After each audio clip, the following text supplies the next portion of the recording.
ప్రభుత్వానికి ఓట్లేసినాం, ఈ ప్రభుత్వం బాగాలేదని ఇంకో ప్రభుత్వానికి. మరి నిరుద్యోగుల కష్టాలు తీరేది ఎలా? అందరూ వాడుకుంటున్నారు, మన శవాల మీద అధికారాన్ని అనుభవిస్తున్నారు తప్ప మనం మాత్రం ఇలా ధర్నాలు, ఈ టెంట్లకు డబ్బులు అడుక్కొని 100 రూపాయలు కొట్టు, మీడియా వాళ్ళని బతిమాలుకొని రాండి మనందరూ కూర్చొని. ఇప్పుడు పరిస్థితి ఏంది? రావడం పోండు, ఛార్జీలు ఇక్కడికి రావాలన్నా ఛార్జీలు ఎక్కడి నుంచి? బండ్ల పెట్రోల్ ఎక్కడికి వస్తుంది?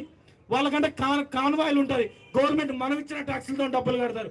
దయచేసి పోలీస్ అభ్యర్థుల కష్టాలను చూడండి. తక్షణమే పోలీస్ నోటిఫికేషన్ ఒక 20,000 పోస్టులు వేయండి. అలాగే జీవన మరణాలను తొలగించండి. ఏజ్ రిలాక్సేషన్ అసలు ముందుగానే ప్రకటించండి. ఫస్ట్ ఆ బోర్డు ఆంధ్రాని తరిమి కొట్టండి, తీసేయండి, వాడిని తీసేయండి. పూర్ణచంద్రరావు లాంటి వ్యక్తి 2016-18లో ఉన్నప్పుడు ఎలా నియామకాలు జరిగాయి, 2022లో నియామకాలు ఎలా జరిగాయి? గల్లీ నుంచి ఢిల్లీ వరకు సుప్రీంకోర్టు మెట్లెక్కిచ్చిండు వాడు. లాంగ్ జంప్ సమస్యలను రోడ్ల మీద పరిగెత్తించిండు. ఏజ్ రిలాక్సేషన్ ఇక టవర్లు ఎక్కించేలా చేసిండు. కోర్టులో కేసు ఉండగా రిజల్ట్ ఇచ్చి ఇబ్బందులు పెట్టిండు. ఇన్ని ఇబ్బందులు పెట్టినోడు తెలంగాణకు అవసరమా? ఆంధ్రాలకు ఉద్యోగాలు ఇవ్వడం కోసం తెలంగాణ వాళ్ళని ఇన్ని ఇబ్బందులు పెట్టాలా? మనం కట్టిన ట్యాక్సులతోటి ఢిల్లీలో పెద్ద పెద్ద లాయర్లు పెట్టి మనల్ని కేసులు ఓడగొట్టాలా? ఎవడు సొమ్ము ఇదంతా? ఎవడు అడిగేవాడు లేడనా? మన సామాన్యులమన్నా?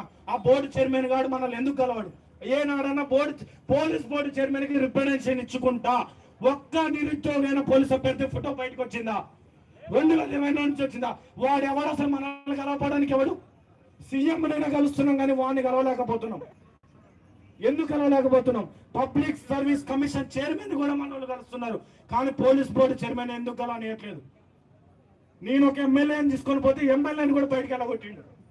నేను ఆ ఎమ్మెల్యే పేరు చెప్తే పరుగు పోతుంది. ఇప్పుడు ఇక్కడ జీవన మరణాల సమస్యలు అంటే అంత అధికారం ఎవరిచ్చిర్రు? ఒక్కసారి ఆలోచించుకోవాలి ప్రభుత్వం కూడా. కనీసం కొన్ని నోటిఫికేషన్లకి ఏజ్తో సంబంధం ఉన్న నోటిఫికేషన్లు ఉంటాయి, అవి టయానికి రాకపోతే ఇబ్బందులు అవుతాయి. ఒక్కసారి ఆ ఎమ్మెల్యేలు కూడా వచ్చి దూకం అంటే అర్థమవుతుంది. లాంగ్ జంప్ రన్నింగ్ ఉరకమనాలి, 600 రౌండ్ ఉరకమనాలి, అర్థమవుతుంది. దయచేసి సమస్యలు అనేది ఎవరు పెంచుకోరండి. మేము ఏ పార్టీలు కాదు, సమస్యలు మేము మాట్లాడింది వాస్తవాలా కాదనేది మీరే చెప్పాలి. థ్యాంక్ యూ నాకు ఈ అవకాశం ఇచ్చినందుకు. Thank you. మీడియా మిత్రులు అందరూ కొంచెం ఇటు పెట్టుకుంటే బాగుంటుంది, ఎందుకంటే వెనక వాళ్ళకి కనబడుతున్నారు, అందరూ పైకి చేస్తున్నారు, వాళ్ళకి అర్థం కావట్లేదు ఎవరు మాట్లాడుతున్నారు. మీరు అందరూ కూర్చోవాలి ప్లీజ్, లేకపోతే అటు కూర్చోపోయి అటు పోయి కూర్చోండి, ఎందుకంటే వాళ్ళకి కనబడతలేదు వెనక వాళ్ళు ఎంతసేపు కూర్చున్నా కూడా వాళ్ళకి ఎవరు మాట్లాడుతున్నారు అర్థం కావట్లేదు. ప్లీజ్ మీరందరూ అటు వెళ్ళాలి, అర్థం చేసుకోవాలి ప్లీజ్ అందరూ కూడా.